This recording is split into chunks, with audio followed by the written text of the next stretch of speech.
šī deklarācija tā nav tikai parlamenta vairākuma frakcijas griba.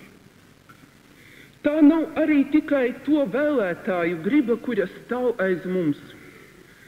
Ieskatieties, vērīgi ieskatieties vēstures procesos, pēdējo gadu laiku vēstures procesos.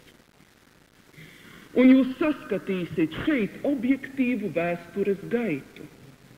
Demokrātijas attīstības, pilnīgi likumsakarīgas un neizbēgamas sekas ir tas, ka Austrum Eiropas valstis ir beidzot ieguvušas reālu valstisku suverenitāti.